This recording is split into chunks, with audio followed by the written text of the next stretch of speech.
My fiancé Ollie and I have been together for 4 years, living together for 2, recently got engaged. Our relationship has been great for the most part. One of the few things we disagree on is animals. I love animals and Ollie feels indifferent towards most animals. To give a little background about me, I've always been an animal lover. Throughout my childhood, my mom hated animals, especially dogs. My mom never let us have any pets, and she used to tell us that once we were adults we could have whatever animals we wanted. When I moved away for college, I lived on campus for 4 years, and therefore couldn't have any pets.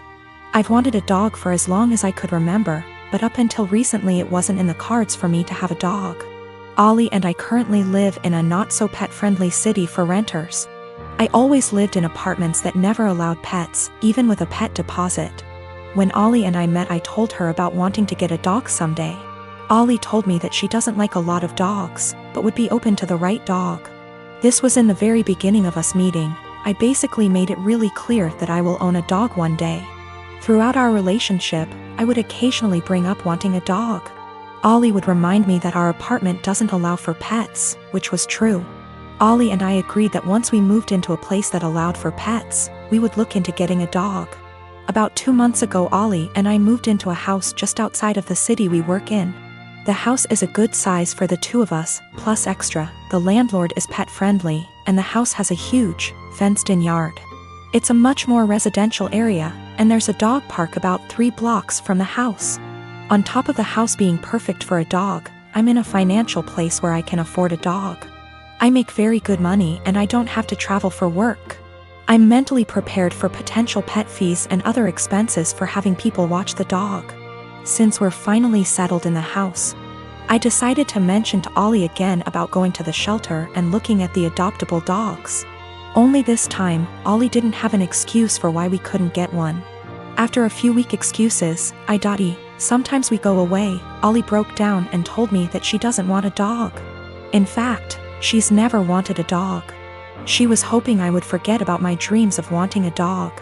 I'm not sure what to do. I'm trying to reason with Ollie, but she said her answer will always be no to a dog. She just doesn't like them and doesn't want them. She basically gave me an ultimatum, either her or my potential dog. I'm feeling shitty about this, because I always made it clear to her that I was going to want a dog someday. I feel like she was banking on something unrealistic, and now she's putting me in a lousy spot. My mom and my mother-in-law threw me a surprise baby shower on Sunday and invited all of my family, and most of my friends who are in my hometown. It was great. I don't usually get to see everyone when I visit, so it was really nice to have them all there. My sister is also pregnant. She is 34 weeks and I am 36 weeks. My mom and I have been planning her baby shower with her that will be 2 weeks from now. At the shower, everyone kept complimenting me on how tiny I am and how good I look, and I could see my sister was getting really jealous. It was really upsetting her, so I tried to change the topic, but after the first little bit she retreated to a table in the corner, with her friend looking incredibly angry. I tried to ignore it and we started playing shower games. Later, her friend asked if any of us knew where she was since she hadn't seen her in a while. Everyone was extremely worried because she wasn't answering her phone, and we thought she could have gone into labor or fallen or something terrible. The shower was in a party room at an arena, so it's a huge building, and everyone there, 70 of us, began searching the entire place up and down looking for her. Many people got into their cars to drive around the area and the different routes to the hospital to see if they saw her car. We also called her husband to see if he had heard from her, and he left work to help look. My other sister found her sulking inside a Timmy's. She refused to come back to the shower because she was upset that she wasn't getting any attention and everyone was fawning over me. It took a while for everyone who left to get back, and while we tried to carry on with the shower, the whole mood was soured and it was really awkward. I'm so upset with her now. I suspect once the baby comes I won't go down to my hometown as much, and I won't get to see many of those people as often as I did before. So that was my last chance to get together with everyone before the baby. It's not even the first time she's done something like this. At my wedding she complained to anyone who was willing to listen about how my husband is very touchy-feely with me. And now whenever he touches me in any way in front of her, she'll grumble and roll her eyes like she is upset that he is attracted to me, or something. He dropped me off at the shower, and when we were talking to friends he was standing behind me holding my belly, and she said, "That's disgusting," and made a gagging noise. She also won't show up to something unless someone has called her to ask where she is and tell her we're waiting for her. It's a little game that she likes to play. I don't know what her problem is, but I'm so sick of it. She hasn't spoken to me since the incident and won't return my calls or texts, but I think she owes me an apology. If she can't apologize, I don't think I want to continue to plan and pay for her baby shower. Is that fair? My mom and my aunt think I just need to try to move past it because that's just how she is. My husband feels differently, and he thinks I should stop doing anything for her because she continuously disrespects us and our marriage. I got my son a 7K motorcycle for his 18th birthday this past June. My son is obsessed with automobile and loves motorcycles. In his room he has plenty of models and posters of motorcycles of all types. His bio dad passed away when he was just 12, now I'm married to my current husband and he has kids of his own. My husband has always been against my son's interest in motorcycles.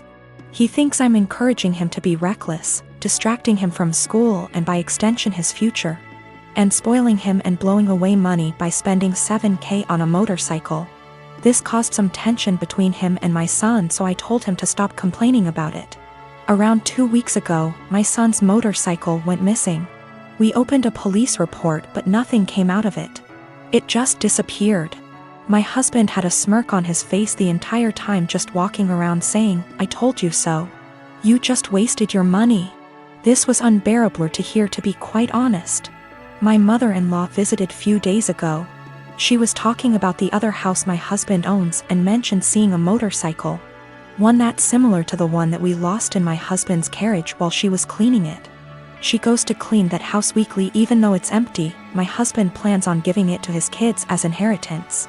I was puzzled. I asked if she was certain, but she showed me a photo she took of it which confirmed that it was indeed my son's motorcycle. I immediately rushed to call my husband and confront him about it. He admitted that he took and hid the motorcycle in his garage as a last resort after me and his stepson kept brushing him and his thoughts off about the 7K being spent on something unnecessary and that could cause issues. I blew up at him demanding he return it. He refused and told me he had been considering selling it and giving the money back to me so I could use it wisely this time. I told him I was serious and that I'd call the police. He literally said, "This is a family matter and cops can't do shit about it." I had enough. I called the cops soon as I ended the call with him. The motorcycle was found and returned. But my husband had to be taken in since there was an open file about the motorcycles going missing. He was let go eventually, but he was livid with me. He came home yelling about how awful what I did was and how crazy my behavior was. I refused to engage in the argument, but he told his entire family about it and they judged me for calling the police on my own husband, even though I already asked him to return it. He said he was just looking out for my son and that one day we'll realize that he was right, but only when it's too late. My son isn't speaking to me or my husband. I feel horrible about the whole situation and am starting to think I handled this the wrong way. I am a 51 years old male, and I have 3 children, 1 girl, 1 boy, and 1 child is gender neutral. My son Eric is the oldest, Eva is the middle child, and Charlie is my youngest. I'm still very new to the whole LGBTQ thing, so please correct me if I say something wrong. Now sadly, when the children were all young, their mother / my wife passed away in a car accident and I've been raising them by myself. Ever since, as I've chosen to never remarry since my wife was / is the love of my life. I'll say I'm definitely not a perfect father, but I've done the best I could to raise my children. Now Eva has always been a bit more wild than her other siblings even before her mother's passing. I've tried everything ranging from having sit-down talks with her to putting her in therapy as well as taking parenting classes and reading books to see what I could possibly do to help. Therapy did seem to help a little bit but decided to stop soon after she turned 18. Now let me tell you the story as to why I'm here now. My daughter Eva still lives with me and Charlie as she goes to school and has definitely been home more due to the pandemic, but has started to go out more now that they are letting up on some of the regulations. Now I was out getting dinner with an old high school buddy of mine when I get a panicked call from my son who had been at my house hanging out with his siblings. To summarize what he told me, He got into an argument with Eva and Charlie sided with him. Eva became very volatile and even called Charlie a slur, which is a big hell no for me. So I headed home and tried to calm everything down. I told Eva I didn't care about what they had been arguing about, and that she wasn't allowed to disrespect Charlie or Eric like that.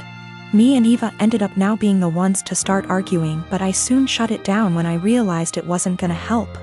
I forced her to apologize and took away her car privileges until she could learn to respect her siblings, and I thought it was the end of that. Well, the next morning after work I ended up coming home and finding scraps of papers all over.